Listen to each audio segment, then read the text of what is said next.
A Study in Magic by Books of Change. Chapter 25. Unliving Memory.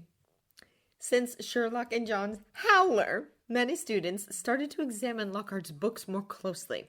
Terry confided to Harry after Sunday chapel that several Ravenclaw upperclassmen started demanding Lockhart to provide further evidence of his travels.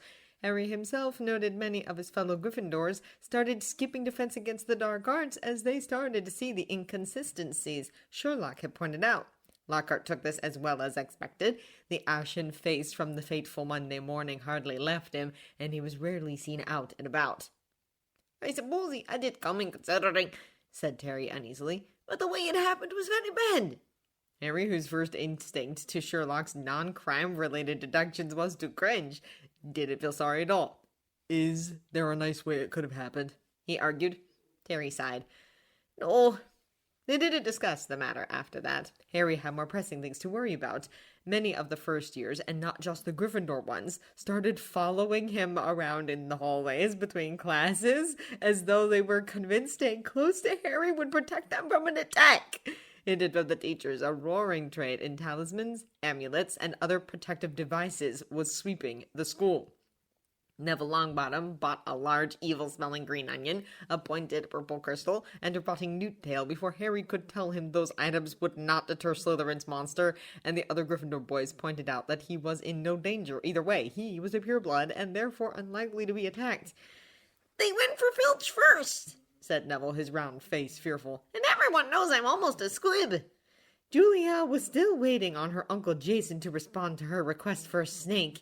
"I told him it's for an experiment," she said. Unfortunately, Mr. Jason was doing a lot of transcontinental traveling this year, apparating to and from a dozen different countries across the globe, which meant they couldn't test their Malfoy the Parselmouth theory until he stayed in one place long enough for an owl to find him. They also didn't know how to find more information on the last time the Chamber of Secrets had been opened. Both seemed to hinge on questioning Malfoy, but Malfoy was far more interested in strutting around enjoying the atmosphere of fear than visiting the library to have a word with Julia. She point-blank refused to talk to him first, an attitude Ron approved of. So they tried to think of alternatives. No one thought of a way until 3 weeks before the Christmas holidays. Ron and Harry were working on their History of Magic homework in the library on the Wednesday of that week. Professor Binns had asked for another 3-foot-long composition, this time on the formation of the International Confederation of Wizards. "I don't believe it. I'm still 8 inches short," said Ron furiously, letting go of his parchment, which sprang back into a roll. "And Hermione's done 4 feet and 2 inches, and her writing's tiny." "Where is she?" asked Harry, taking the tape measure and unrolling his own homework. "Over there somewhere," said Ron, waving at the row of bookshelves. "Probably looking for another book. I reckon she'll end up reading the whole library before Christmas." Harry sighed in relief when he confirmed his own essay was exactly 3 feet. Then a thought occurred to him. How does Binns read these essays? He can't actually pick them up, since he's a ghost. "Who knows?" said Ron, scribbling away, making his writing as large as possible. "Maybe it doesn't. It's not like he notices when we're asleep in class." "That means it doesn't matter if we actually turn in a written essay," said Harry, taking the thought to its logical conclusion. "Just submit a 3 feet long blank scroll of parchment with your name on it, and you're set." Ron paused to look up and stare incredulously at Harry like the thought hadn't occurred to him either. That moment, Hermione emerged from the bookshelves looking irritable. "Nothing," she said, sitting down next to Ron and Harry. "There's nothing in the old editions of the Daily Prophet that mention the Chamber of Secrets or mysterious attacks happening in Hogwarts. You'd think it would have made it to the news, and I reviewed every edition from 20 to 30 years prior." "That's the time period Lucius Malfoy was in school?" asked Harry quickly. "Probably. He has to be around his 40s, said Hermione, biting her lip, "but I couldn't find anything." Ron threw his quill down. "That's it. I'm done." "No, you're not," said Hermione as she measured Ron's homework. "You still have about 2 inches to go." "Who cares? Binns is a ghost. It's not like he can unroll the parchment even if he wanted to." Hermione opened her mouth to tell him off, but a sudden transformation took over her. Ron and Harry stared at her, mystified, as she clapped a hand to her forehead. "That's it! I can't believe it didn't occur to me earlier." "What are you on about?" asked Ron. "The ghosts!" said Hermione excitedly. "A lot of them have been around here for hundreds of years, maybe even to the time Hogwarts was founded. We can ask them about the Chamber of Secrets and the last time it was open. Harry and Ron were ready to burst into excitement too when the bell rang. The three of them reluctantly rose and headed to the history of magic. It was as boring as ever that day. Professor Binns opened his ghostly notes and began to read in a flat drone like an old vacuum cleaner until nearly everyone in the class was in a deep stupor, occasionally coming to long enough to copy down a name or date, then falling asleep again. Ron and Harry focused on writing down all of the ghosts they knew of. Even Hermione didn't take her usual notes and joined their silent discussion. They all agreed nearly Headless Nick, the ghost of Gryffindor Tower, was the first one to go to. Harry, Ron, and Hermione fought their way against the tide of students to find nearly Headless Nick. They found him in a deserted corridor, staring morosely out of a window, muttering under his breath, "Still don't fulfill the requirements. Half an inch, if that." "Hello, Nick." "Hello, hello," said nearly Headless Nick, shouting and looking around. He wore a dashing plumed hat on his long curly hair, and a tunic with a ruff, which concealed the fact that his neck was almost completely severed. He was pale as smoke, and Harry could see right through him to grey-cast sky that promised snow. "You all look troubled, young Gryffindors," said Nick, folding a transparent letter as he spoke and tucking it inside his doublet. "So do you," said Harry. "Ah!" Nearly Headless Nick waved an elegant hand. "A matter of no importance. It's not as though I really wanted to join, though. Thought I'd apply again after the change in leadership since my 500th death day, but apparently I still don't fulfill requirements." In spite of his airy tone, there was a look of great bitterness on his face. "But you would think, wouldn't you," he erupted suddenly, pulling the letter back out of his pocket, "that getting hit 45 times in the neck with a blunt axe would qualify you to join the Headless Hunt?" "Oh, yes," said Hermione quickly. "I mean, nobody wishes more than I do that it had been quick and clean, and my head had come off properly. I mean, it would have saved me a great deal of pain and ridicule. However," nearly Headless Nick shook his letter open and read furiously, "we can only accept huntsmen whose heads have parted company with their bodies. You will appreciate that it would be impossible otherwise for members to participate in hunt activities such as horseback head juggling and head polo. It is with the greatest regret, therefore, that I must inform you that you do not fulfill our requirements. With very best wishes, Sir Patrick Delaney Podmore." Fuming, nearly Headless Nick stuffed the letter away. "Half an inch of skin and sinew holding my neck on. Most people would think that's good and beheaded, but oh no, that's not enough for Sir properly decapitated Podmore." Nearly Headless Nick took several deep breaths and then said in a far calmer tone, "So, what's bothering you? Anything I can do?" "We were wondering if you remember the last time Hogwarts was being attacked by some unknown monster," said Harry. "You know, like the way Mrs. Norris and Colin were attacked." "Ah!" said Nick, looking alert. "Of course you three would have the sense to ask a ghost. Not many do, you know." "So you do know?" asked Ron eagerly. "As a matter of fact, yes," said Nick, drawing himself up and looking dignified. "I experienced much of Hogwarts history since my death 520 years ago. The last time the Chamber of Secrets was reputedly open and the Earth Slytherin unleashed the monster within was 70 years ago. Like now, students were being attacked and sadly, one student actually died." Hermione gasped, stricken. Ron, however, looked very disappointed, and Harry knew why. If the previous attacks happened 70 years ago, it was long before Lucius Malfoy's time. "Do you know if the person who opened the chamber was caught?" asked Harry. "The accused person was expelled. I know that much," said Nick. "Who was it?" asked Hermione. "I can't say," said Nick delicately. "But the attacks ended immediately afterwards. Now, if that is all." Nearly Headless Nick shooed them off to dinner and glided into a wall. Harry, Ron, and Hermione trudged down to the great hall, taking in hushed whispers. "It doesn't have to be Lucius Malfoy," Ron said stubbornly. "It could have been Draco's grandfather." "Maybe," said Harry. "I wish we asked Nick how the basilisk was caught the first time. Might have given us a clue." "Or who caught it?" said Hermione. "Well, we'll ask that to the next ghost we can get hold of." They were almost halfway there when an angry outburst from the floor below reached their ears. "That's Filch," Harry muttered as they hurried down the stairs and paused out of sight, listening hard. "You don't think someone else has been attacked?" said Ron tensely. They stood still, their heads inclined towards Filch's voice, which sounded quite hysterical. "You've got ballpark for me popping all night like I haven't got enough to do. Now, this is the final straw. I'm going to Dumbledore." His footsteps receded along the out-of-sight corridor, and they heard a distant door slam. They poked their heads around the corner. Filch had clearly been manning his usual lookout post. They were once again on the spot where Mrs. Norris had been attacked. They saw at a glance what Filch had been shouting about. A great flood of water stretched over half the corridor, and it looked as though it was still seeping from under the door of Moaning Myrtle's bathroom. Now that Filch had stopped shouting, they could hear Myrtle's wails echoing off the bathroom walls. "Now what's up with her?" said Ron. "Let's go and see," said Harry, and holding their robes over their ankles, they stepped through the great wash of water to the door bearing its "out of order" sign, ignored it as usual, and entered. Moaning Myrtle was crying, if possible, louder and harder than ever before. She seemed to be hiding down her usual toilet.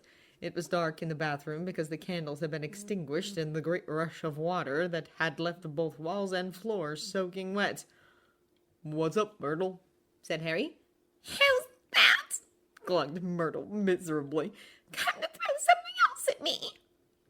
Harry waded across to her stall and said, "Why would I throw something at you?" "Don't ask me," Myrtle shouted, emerging with a wave of yet more water, which splashed onto the already sopping floor.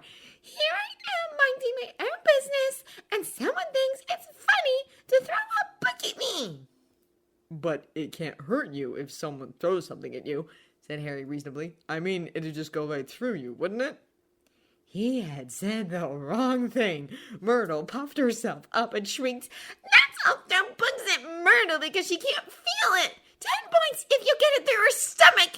50 points if it goes through her head. Well, ha ha ha, what a lovely game, I don't think." "Who threw it at you anyway?" asked Hermione. "I don't know.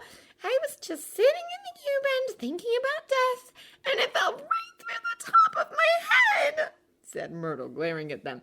"It got washed out. The person who cries with me sometimes took it." "Who?" "Why do you care?" howled Myrtle, rounding on them. "Some people just want to cry in private. Just leave me alone. You're just going to talk about it behind our backs anyway. Do you think I don't know what people call me? Behind my back? Fat Myrtle, ugly Myrtle, miserable, moaning, moping Myrtle." There was no point trying to get more information out of her in this state. The three of them shrugged their shoulders and left Myrtle to cry in peace. A week passed, and Harry, Ron, and Hermione made very little progress in interviewing the ghosts of Hogwarts. Ghosts, they quickly discovered, weren't very communicative, especially to students who didn't belong to their old house. There were a lot of them, too, ranging from the silent and morose Bloody Baron to the cheerful Fat Friar. Peeves didn't count. Those who were willing to talk didn't give more information than nearly Headless Nick. Those who weren't sometimes rather intentionally glided through them, which was unfortunate because it was like stepping through an icy shower. Harry asked Terry if he could pry some information out of the Grey Lady, the Ravenclaw ghost, and Julia volunteered to ask the Fat Friar, the Hufflepuff ghost. They eventually discovered the name of the person who banished the monster of Slytherin last time. "Tom Riddle?" said Harry when Julia met them in the music room, which they designated as their point of contact. "Wait, I know that name. T.M. Riddle got an award for special services to the school 70 years ago." "How on earth do you know that?" said Hermione in amazement. "Because Filch made me polish his shield about 10 times in detention back in October," said Harry wearily. "If you'd buff up a name for half an hour, you'd remember it too. Well, you can see it for yourself at the trophy room." They made a short trip to trophy room to examine Riddle's special award. Riddle's burnished gold shield was tucked away in a corner cabinet. It didn't carry details of why it had been given to him. "Good thing, too. Or it'd be even bigger, and you'd still be polishing it, Harry," said Ron, but the dates made the reason clear. They also found Riddle's name on an old medal for magical merit and on a list of old head boys. "He sounds like Percy," said Ron, wrinkling his nose in disgust. "Prefect? Head boy? Probably top of every class." "You say that like it's a bad thing," said Hermione in a slightly hurt voice. "But speaking of prefects," said Julia, "I think I found Malfoy's grandfather's name." They stared. Sure enough, there was an Abraxas Malfoy listed as the Slytherin prefect around the time the Chamber of Secrets was opened the previous time, about 2 years after Tom Riddle became one. "Abraxas Malfoy. The name rings a bell," said Hermione. "I heard about him," said Ron darkly. "He was part of a plot that forced the first Muggle-born Minister of Magic to leave his post early. Nothing was proved against him, though. Slipperiness definitely runs in the family, eh? I don't think he was expelled, said Julie, frowning. Riddle caught the culprit when he was in 6th year, since he became head boy the year after he received the Special Services Award. If Abraxas Malfoy was named prefect 2 years after Riddle was appointed Slytherin prefect, then... She bit her lip. Abraxas Malfoy can't be the one accused. He was still in school to be prefect after the incident.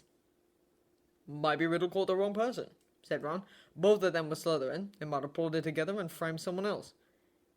You're very sad about the idea that it's Malfoy, said Julia mildly. Well, who else could it be? Said Ron. Julia shrugged. Harry had a thought perhaps Ron wanted it to be Malfoy more than he actually thought it was Malfoy, and he understood that he was going to feel disappointed too if or when the heir of Slytherin proved not to be Malfoy. The way evidence was stacking up against their theory on each turn, Harry had a feeling that it might. The four of them headed to the library afterwards to find anything on Malfoy and his family, as they had for the past week. As Harry gloomily rifled through the indexes, he once again longed for a magical Google. Surely one of the smarter Muggleborns would have figured out how to do it. How did Google work anyway? Whoever came up with it, and it was probably a group of them, they were bloody geniuses. Harry joined Ron, Hermione, and Julia at their table. This one is about the origins of all the prominent pure-blood wizarding families in Britain, said Hermione, poring over a tattered old book. Not sure how the authors are determining which families as prominent. Oh, I see. Families dating back to the Middle Ages, making contributions to the wizarding world since then. But it's more about how long they've been around. Let's see if the Malfoy family is listed. It was. According to the book, Armand Malfoy was a French wizard and the first Malfoy to settle in Britain. He came to Britain along with the Norman invasion and presumably gained the friendship of William the Conqueror around this time. After William was made king around 1066, Armand provided various services to the king, mostly shady in nature, as the court wizard. In exchange for these services, King William granted Armand a prime price of land in Wiltshire, seizing the property from the former landowners. The Malfoys have been residing there ever since. Most of the prominent pure-blood wizarding families in this book have similar histories, Hermione remarked. It's the 11th century, so wizards and muggles were still living together. I guess that means the Malfoys were around long enough to have married Slytherin's female descendants before they died out. Doesn't say so in the book, but Armand Malfoy was probably one of the foot soldiers, said Harry. Of course he was, snorted Julia. Go back far enough and everyone is just another bloody peasant. Ron laughed. Now that's a thought. Malfoy is not a stupid peasant. And let's not forget he was dependent on a Muggle king, said Hermione with relish. They skimmed through the whole book. They didn't find anything on Slytherin's descendants and their relations to the Malfoy family, but Ron said most old wizarding families were related to each other in one way or another, so perhaps it was something that went without saying. Ron ran commentary on the names he recognized, most of which weren't very nice. Blacks, Averys, Knots, Lestranges. Lestranges? Julia repeated. The Lestranges are a pure-blood family? One of the oldest families out there. Why? Julia scratched her temple. It's probably nothing. Just had a thought. Spit it out, said Ron. Well, said Julia, Daddy told me he changed his name from Lestrange to Lestrade when he married my mum. Harry, Ron, and Hermione gaped at her. Julia shrugged. Doesn't have to mean anything, she said dismissively. There are Lestranges in the Muggle world too, and lots of blacks. It's one of the most common last names in Great Britain. Are you the only one who has magic in your immediate family? Asked Hermione. I think so, said Julia. Though now that I think about it, Martin might have caused it to snow on Daddy when he had a fever, but that could have been me. Maybe your dad's a squib, Ron suggested. Most squibs live in the Muggle world since they don't have magic. Julia's expression turned pensive, but she didn't say anything. They returned to the music room and drew a noise-canceling screen around themselves to update Sherlock. Questioning the ghosts was a good idea, said Sherlock in approval, which made them feel very pleased. Identifying Draco Malfoy's grandfather and the year he was at school, also good. You only failed to ask the ghost who the victims of the previous attacks were. Is that important? Asked Ron. Well, yeah, said John. We could contact them and ask what they remember about their attacks. The four of them took time to smack themselves for not thinking that. There was always something. What else do we need to find out? Asked Harry. And what should we be doing? First, review the events so far, said Sherlock. Harry, you received a warning from Dobby, a house elf. He had access to information that an attack was to occur in Hogwarts.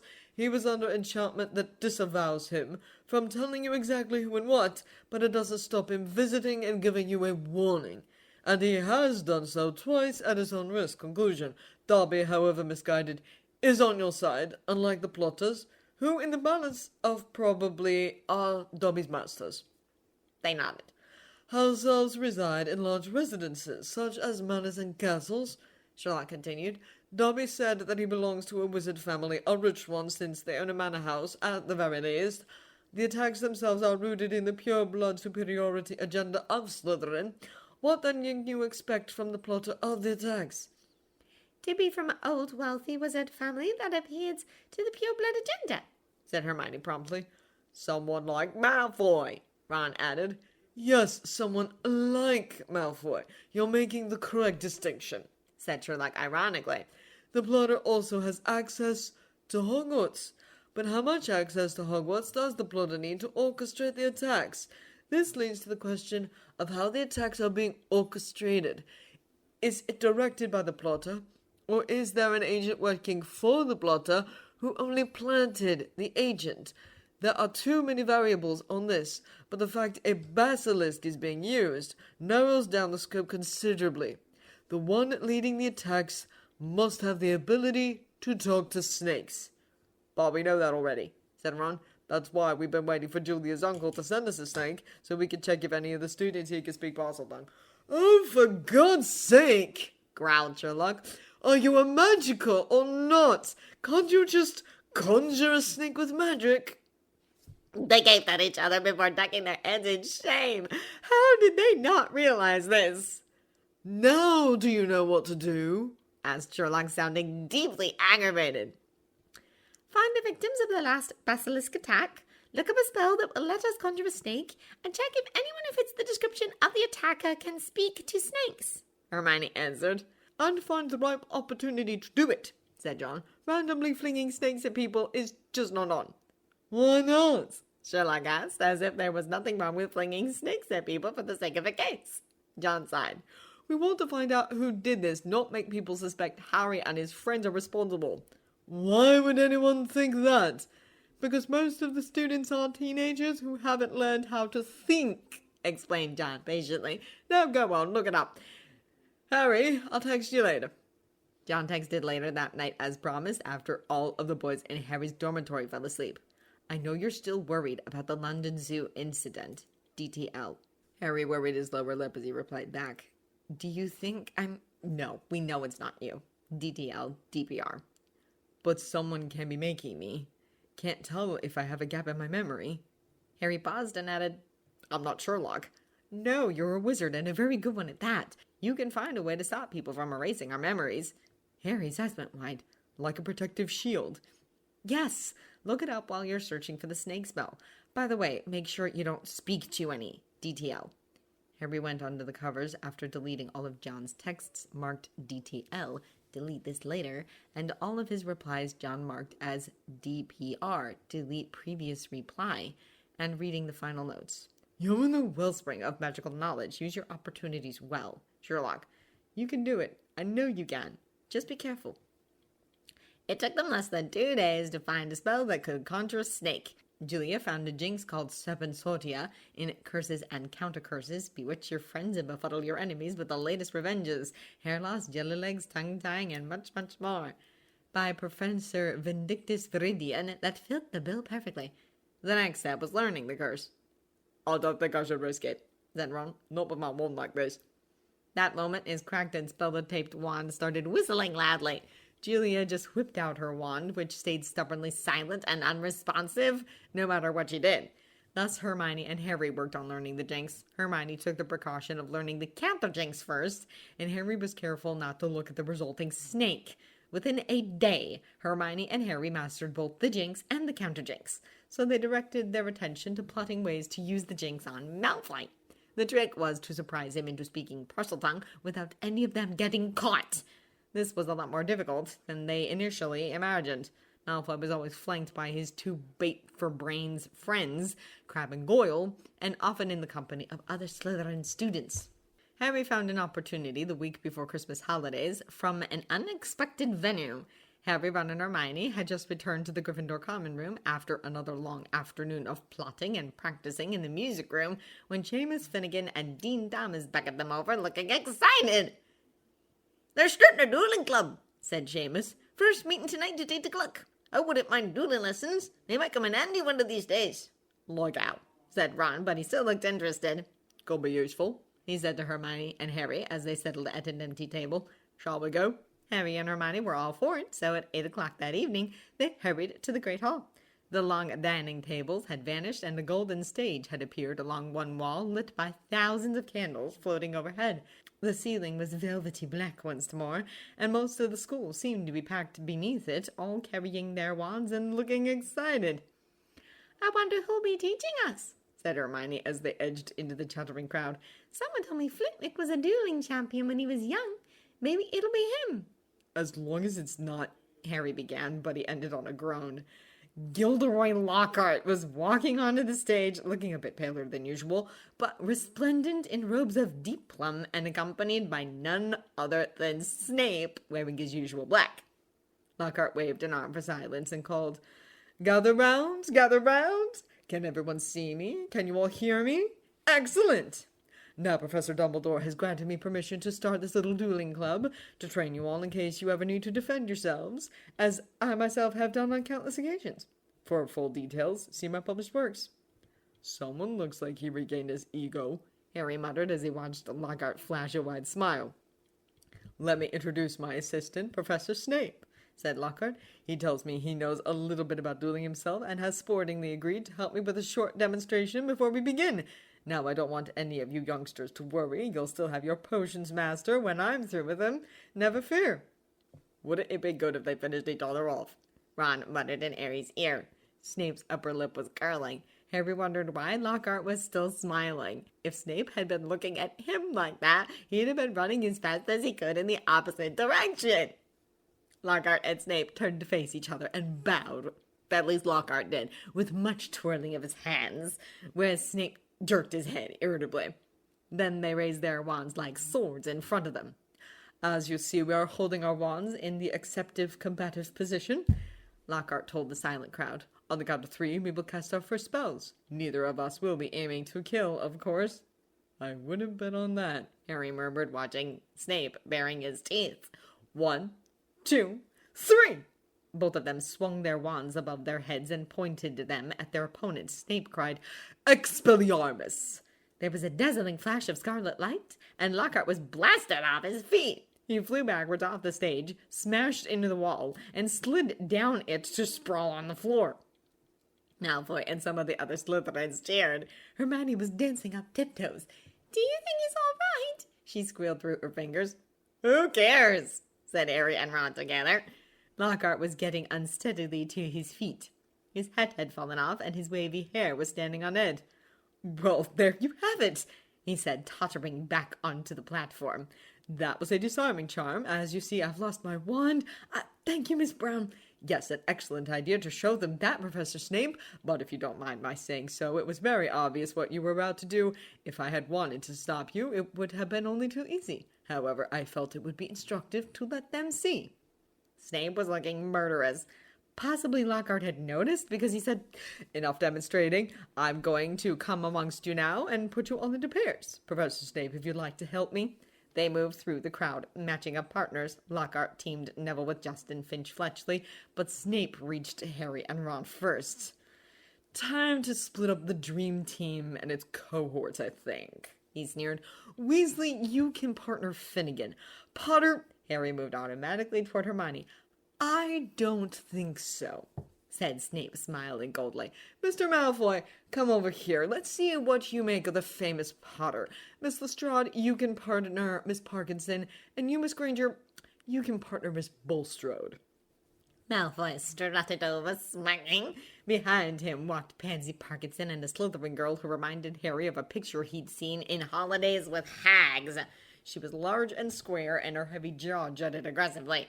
Hermione gave her a weak smile that she did not return. Pansy flashed a vicious smile on her bug-like face, and Julia kept her expression resolutely blank. Face your partners. Called Lockhart back on the platform, and BAM! Harry and Malfoy barely inclined their heads, not taking their eyes off each other. Wands at the ready. Shouted Lockhart. When I count to 3, cast your charms to disarm your opponents, only to disarm them. We don't want any accidents. 1, 2, 3. Harry swung his wand high, but Malfoy had already started on 2. His spell hit Harry so hard he felt as though he'd been hit over the head with a saucepan. He stumbled, but everything still seemed to be working, so wasting no more time, Harry pointed his wand straight at Malfoy and shouted, Expelliarmus Rictusempra. A jet of scarlet light, quickly followed by silver one, hit Malfoy in the stomach. Malfoy's wand flew out of his hand, and Malfoy doubled up wheezing. I said disarm only! Lockhart shouted in alarm over the heads of the battling crowd as Malfoy sank to his knees and Harry caught his wand. Harry had hit him with the disarming spell and the tickling charm, so Malfoy was wandless and could barely move for laughing. Harry hung back, feeling grimly satisfied. John had taught him he should always have 2 successive attacks in mind when engaging in a fight, and the advice hadn't failed him once. Stop! Stop! Screamed Lockhart, but Snape took charge. Finite incantatem, he shouted. A haze of greenish smoke was hovering over the scene. Both Neville and Justin were lying on the floor panting. Ron was holding up an ashen-faced Seamus, apologizing for whatever his broken wand had done. Julia appeared not to have bothered using her wand, but she still managed to leave Pansy sprawled on the floor on her back with all the wind knocked out of her. Hermione and Millicent Bulstrode were still moving. Millicent had Hermione in a headlock, and Hermione was whimpering in pain, and both their wands lay forgotten on the floor. Harry leapt forward and pulled Millicent off. It was difficult. She was a lot bigger than he was. Dear, dear, said Lockhart, skittering through the crowd, looking at the aftermath of the duels. Up you go, Macmillan. Careful there, Miss Fawcett. Pinch it hard. It'll stop bleeding in a second. I think I'd better teach you how to block unfriendly spells, said Lockhart, standing flustered in the midst of the hall. He glanced at Snape, whose black eyes glinted, and looked quickly away. Let's have a volunteer pair. Longbottom and Finch Fletchley, how about you? A bad idea, Professor Lockhart, said Snape, gliding over like a large and malevolent bat. Longbottom causes devastation with the simplest spells. We'll be sending what's left of Finch Fletchley up to the hospital wing in a box. Neville's round pink face went pinker. How about Malfoy and Potter? Snape said with a twisted smile. Excellent idea, said Lockhart, gesturing Harry and Malfoy into the middle of the hall as the crowd backed away to give them room. Now, Harry, said Lockhart, when Draco points his wand at you, you do this. He raised his own wand, attempted a complicated sort of wiggling action, and dropped it. Snape smirked as Lockhart quickly picked it up, saying, Whoops, my wand got a little overexcited. Harry wasn't sure what else he was expecting, so he sighed. Meanwhile, Snape moved closer to Malfoy, bent down, and whispered something in his ear that made Malfoy smirk. Scared? Muttered Malfoy, so that Lockhart couldn't hear him. You wish, said Harry out of the corner of his mouth. Lockhart cuffed Harry merrily on the shoulder. Just do what I did, Harry. Harry stared at him. What, drop my wand? But Lockhart wasn't listening. 3, 2, 1, go! He shouted. Malfoy raised his wand quickly and bellowed, Serpensordia! The end of his wand exploded. Harry watched, aghast, as a long black snake shot out of it, fell heavily onto the floor between them, and raised itself ready to strike. There were screams as the crowd backed swiftly away, clearing the floor. Don't move, Potter, said Snape lazily, clearly enjoying the sight of Harry standing motionless eye to eye with an angry snake. I'll get rid of it. Allow me, shouted Lockhart, but Harry was ahead of both of them. Partially looking at the snake, but pointing his wand straight at it, Harry whispered, Wingardium Leviosa. The snake shot up 5 feet in the air. Harry directed the writhing and floating snake to Malfoy, who immediately turned fearful. What are you playing at? He shouted in English, staring directly at a hissing, confused snake. Harry tried not to let his resounding disappointment show as he muttered the counterjinx and a Petrificus Totalis to follow. The snake vanished in a puff of smoke, and Malfoy's arms snapped to his sides, his legs sprang together, and his whole body went rigid as he fell to the ground heavily. Harry was dimly aware of the silence that spread through the crowd as the students stared at him. Lockhart was staring at him too, and it was the same fearful look he cast when Harry used the stasis charm for the first time. Snape ordered the students to practice disarming each other by magic in pairs again, and Lockhart meekly assisted him. Snape kept pairing up Harry against the older students, so he had to be good at it very quickly, lest he gave Snape the satisfaction of seeing him fail. Harry thought he did a decent job, all things considered. The only person Harry failed to disarm was a handsome Hufflepuff fourth year, and it was mostly because Neville rammed into Harry after Hermione's disarming charm blasted him off his feet. Harry dropped his wand, and the Hufflepuff fourth year disarmed him before he could recover. Snape was looking right at Harry when the students were finally dismissed. It was a shrewd and calculating look, and Harry didn't like it. He felt someone tug at the back of his robes as the students milled out. "Come on," Ron said into his ear. "Let's move on." Ron and Hermione herded Harry straight into the empty music room without saying a thing. Ron pushed Harry into a noise-canceling screen, and Hermione drew the curtains around them. "I thought we were going to do this secretly, not in front of the whole school," hissed Ron. "Sorry," said Harry, "but I thought the chance was too good to miss." "You can't just go ahead without warning us like that," said Ron angrily. "And it was creepy, the way you levitated the snake towards Malfoy." "But it was the only way to get Malfoy to speak partial tongue," said Harry, starting to feel quite angry. "It worked, didn't it? Now we know Malfoy isn't a partial mouth." "Yeah, all that effort for nothing, and I was so sure it was Malfoy," grumbled Ron before saying, "Listen, I know you don't think so, but most people have a hard time doing the stuff you do." Harry frowned at him. "But Hermione's better than—" "You didn't hear what everyone else was saying," said Hermione, speaking in a hushed voice. "They were saying you're too good. Maybe good enough to control Slytherin's monster." Harry's mouth fell open. "Exactly," said Ron. "And now the whole school is going to think you're our Slytherin." "But I'm not," said Harry, with a panic he couldn't quite explain. "We know you're not," said Hermione quickly, "but everyone else doesn't know what we know." Harry lay awake for hours that night. Through a gap in the curtains around his four-poster, he watched snow starting to drift past the tower window and wondered, should he ever tell Ron and Hermione he could speak Parseltongue? He had enough suspicion going on without throwing Parseltongue in the mix. Ron and Hermione might start thinking he was Slytherin's great-great-great-great-grandson or something. Could he entrust them with this knowledge? "Of course I can," Harry thought. "They're my best friends." "Ah," said a nasty little voice in his brain. "But they never had to deal with something this big, have they?" Harry turned over. He wasn't anything special. His survival after encounter with Voldemort as a baby was a huge fluke for which he did nothing to contribute, and anyone who had Sherlock Holmes to coach them in logic and reasoning would have an easier time learning magic. Tomorrow he would go about his way as always, and he would perform nothing really spectacular, which, he thought angrily, bumming his pillow, any fool should know by now. But next morning, however, the snow that had begun in the night had turned into a blizzard so thick that the last herbology lesson of the term was cancelled. Professor Sprout wanted to fit socks and scarves on the mandrakes, a tricky operation she would entrust to no one else, now that it was so important for the mandrakes to grow quickly and revive Mrs. Norris and Colin Creevey. Harry fretted and brooded while Ron and Hermione used their time off to play a game of wizard chess. "For heaven's sake, Harry!" said Hermione, exasperated as one of Ron's bishops wrestled her knight off his horse and dragged him off the board. "Go take a walk if you're going to brood." So Harry got up and left through the portrait hole, wondering if he should call John. The castle was darker than it usually was in daytime because of the thick, swirling gray snow at every window. Shivering, Harry walked past classrooms where lessons were taking place, catching snatches of what was happening within. Professor McGonagall was shouting at someone who, by the sound of it, had turned his friend into a badger, resisting the urge to take a look. Harry walked on by, thinking he might as well go to the music room and use the noise-canceling screens. Only Miss Jackie was present in the music room, playing something solemn and relaxing on one of the concert pianos.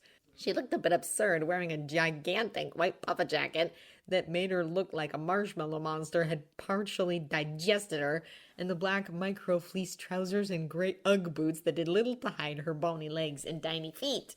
The notes rose sonorously up the ceiling as the melody became more grandiose. Then Miss Jackie looked up when Harry got closer and squawked, mashing keys in the process. "I'm sorry," Harry said abashed. "I didn't mean to interrupt." "Oh, no, do forgive me," breathed Miss Jackie. "I was a bit preoccupied." Miss Jackie patted the spot next to her on the long piano chair. Harry sat there and listened to Miss Jackie resume playing the piece from earlier, an octave lower. The knot in his chest seemed to loosen as the piece progressed and settled more easily in his stomach when the piece ended on a long, lingering note. Be in your bonnet, Harry, asked Miss Jackie as she quietly shut the keyboard cover. Said Harry, wondering if he could confide to Miss Jackie. I was just thinking about the Chamber of Secrets. Ah, said Miss Jackie, the Chamber of Secrets. It's on the mind of a lot of people these days. What is about it that's bothering you? The way people are reacting to it, said Harry. My friend Neville, I told him his amulets aren't going to help him ward off the monster, but he still keeps them around. And when you listen to the rumors, it's like... He made a frustrated gesture.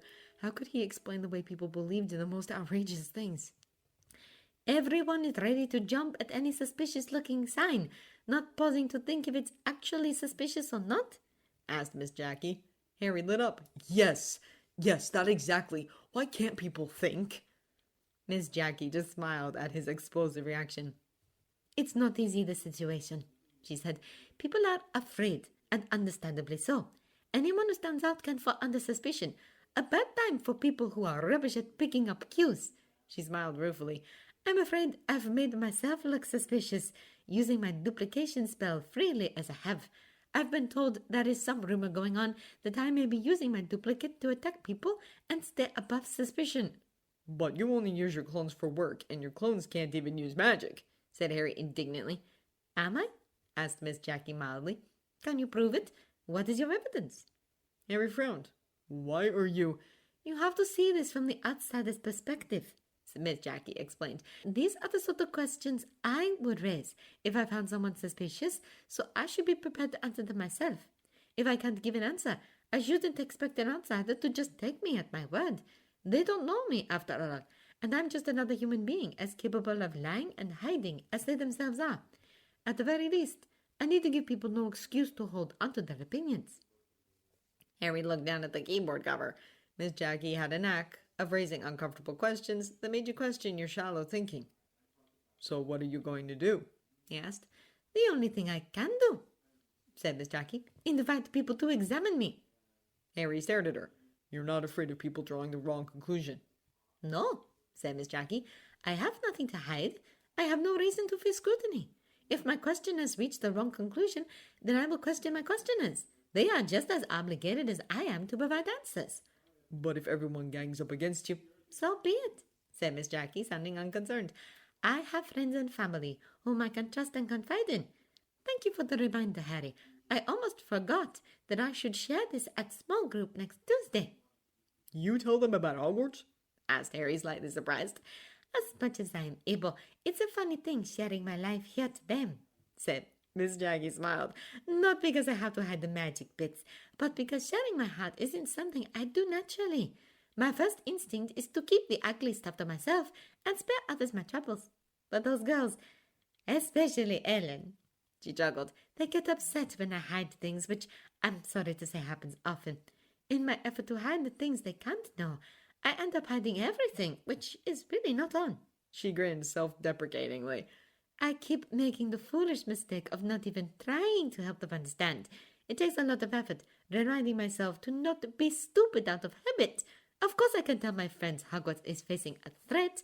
London goes through several each day, and Ellen is a detective inspector's wife.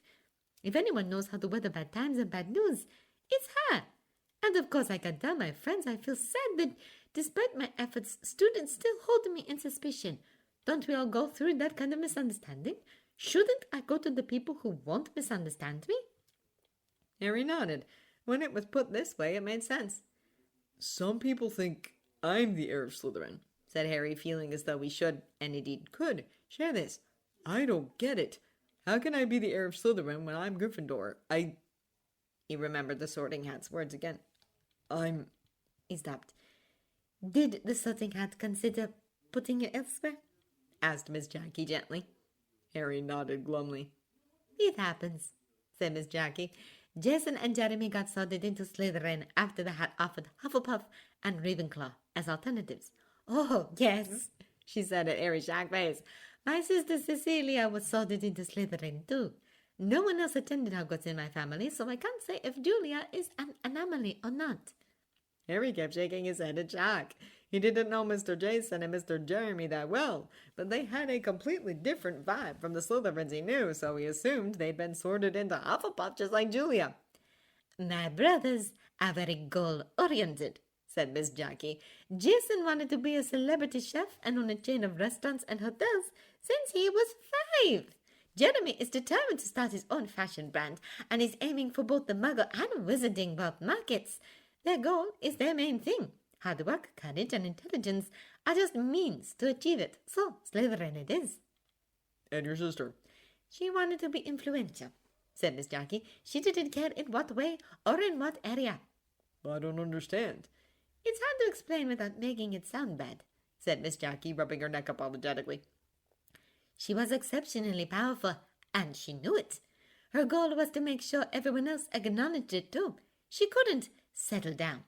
She had so much pent-up energy and talent just waiting to be spent, but she couldn't stay in one field long enough to properly spend them. She moved to the next thing before the dust settled on the last move.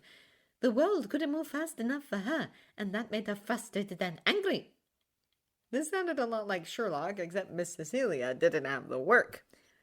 I thought she'd never find rest, said Miss Jackie sadly. I still wonder if she ever did. I'll never know, not on this side of glory. At least she didn't leave behind the ghost. Harry did a double take. What do you mean? It is acknowledged only wizards and witches who fear death, who have strong attachments to this world, become ghosts, said Miss Jackie quietly. Cecilia didn't leave behind a ghost. She moved on. Harry swallowed. He'd wondered about it ever since first year, why some people became ghosts and others didn't. None of the ghosts in Hogwarts were forthcoming on this question, and he'd pretty much given up on getting a straight answer. He never expected to get one now from his music teacher, no less.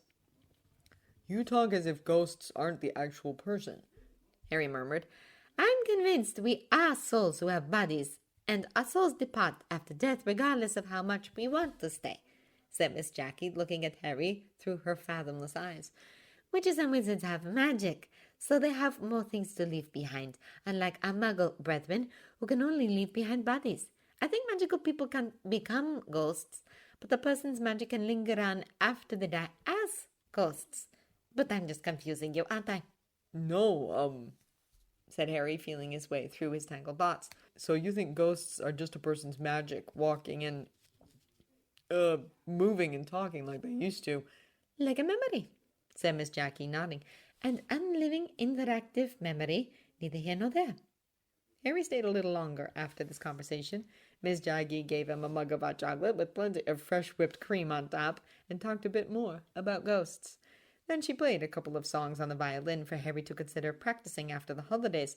The first one was so heartrending, Harry felt a tear slide down his cheek, and the other was the sort of music you'd want to hear before embarking on a long, arduous journey. Harry picked the latter piece and said goodbye to Miss Jackie so he could go to Transfigurations. He met Ron and Hermione outside the portrait hole a few minutes later, after taking a detour to avoid Lockhart, as usual. There you are, said Ron. Finally! We were worried you got attacked or something. Never mind that, said Harry. Listen, I have a bunch of stuff to tell you. Harry rapidly told Ron and Hermione the little factoids about ghosts he'd learned from Miss Jackie as they headed to Transfigurations. Most ghosts, even the friendly ones, rarely opened up to the living, but even the most uncommunicative ghosts were happy to talk about how they died and became more amenable to speak after you carefully listened to the manner in which they met their deaths. Miss Jackie had learned this as she was trying to find out if her sister Cecilia left a ghost. Hermione was fascinated. So we should have asked how they died first, before we asked our questions, she said. Why would anyone want to talk about how they died? Said Ron. Sounds dead depressing to me. Well, that's what they want, isn't it? Said Hermione. I'm sure we'll learn a lot of personal history, if nothing else, and it's definitely something to start a conversation with. They reached the Transfiguration classroom. Professor McGonagall's previous class was milling out, one of whom still had black and white striped hair. Harry, Ron, and Hermione had just settled into desks when they heard a loud bang down the corridor, followed by a scream. Attack! Attack! Another attack! No mortal ghost is safe, run for your lives! Attack! Crash, crash, crash. Door after door flew open along the corridor, and people flooded out. Harry, Ron, and Hermione swiftly joined the panicking throng, and Professor McGonagall ran after them. For several long minutes there was a scene of much confusion, where no one was sure what was going on, or where they should be heading. Professor McGonagall used her wand to set off a loud bang, which restored silence and ordered everyone back into their classes. No sooner had the scene cleared, Harry felt as though his stomach had dissolved. All the rooster cages in the vicinity had been broken into and smashed against the floor, with no trace of their former occupants except for a few lonely feathers. Miss Jackie was laying on the middle of the floor, rigid and cold, her eyes wide and staring blankly at the ceiling. And that wasn't all. Next to her was another figure, and it was the strangest sight Harry had ever seen. It was nearly Headless Nick, no longer pearly white and transparent, but black and smoky, floating immobile and horizontal 6 inches off the floor. His head was half off, and his face wore an expression of shock. Peeves was bobbing overhead, grinning wickedly, surveying the scene. Peeves always loved chaos. As the teachers bent over Miss Jackie and nearly Headless Nick, examining them, Peeves broke into song. Oh, monster, what have you done? You're killing off squibs, and you think it's great fun. "That's enough, Peeves!" barked Professor McGonagall, and Peeves zoomed away backward, blowing a raspberry. Miss Jackie was carried up to the hospital wing by Professor Flitwick and Professor Sinistra of the astronomy department, but nobody seemed to know what to do for nearly Headless Nick. In the end, Professor McGonagall conjured a large fan out of thin air, which she gave to Ernie Macmillan with instructions to waft nearly Headless Nick up the stairs. This Ernie did, fanning Nick along like a silent black hovercraft. This left Harry, Ron, and Hermione, and Professor McGonagall alone together. "I will escort you back to the classroom," said Professor McGonagall heavily. Harry didn't move. He was still staring at the spot where Miss Jackie had lay petrified, unable to digest what he'd seen earlier. Ron and Hermione had to pull him away to get him moving, and even then, he couldn't tear his eyes away from the spot. Harry went through transfiguration in days. It wasn't until he found himself back in the Gryffindor common room did he speak. "I only talked to her an hour ago," he said. Hermione shot a glance at Harry. Both she and Ron were looking as though Harry had confirmed a horrible theory they'd had. "What's wrong?" Hermione looked stricken and reluctant to speak. Ron shook his head and plopped ahead. "We went looking for you when you didn't return after we finished our game. We thought you might have gone to the library to meet up Ernie and Justin, so we went there. All the Hufflepuffs who take herbology with us were in the back except Justin. Then, out of the blue, Ernie says he told Justin to hide up in the dormitory because if the heir of Slytherin is targeting all of Harry Potter's friends, it is best for him to keep a low profile for a while." Harry's jaw dropped. Justin hadn't shown up for the last 2 weeks of meetups, and Ernie had told him it was because he had a lot of catching up to do before Christmas holidays. Harry had taken him at his word and hadn't suspected a thing. "Why would they think—" Think about all the victims, whispered Hermione. You've been working with Filch all October because of the electric generator. Next thing we know, Filch's cat is attacked. Colin has been following you around since the start of term, taking pictures and asking questions. Next thing we know, Colin's been attacked. Harry couldn't shut his mouth. He was so aghast. And now Nick and Miss Jackie, said Hermione miserably. We've been asking all those questions to Nick, and we've been spending almost every other evening in the music room this past month.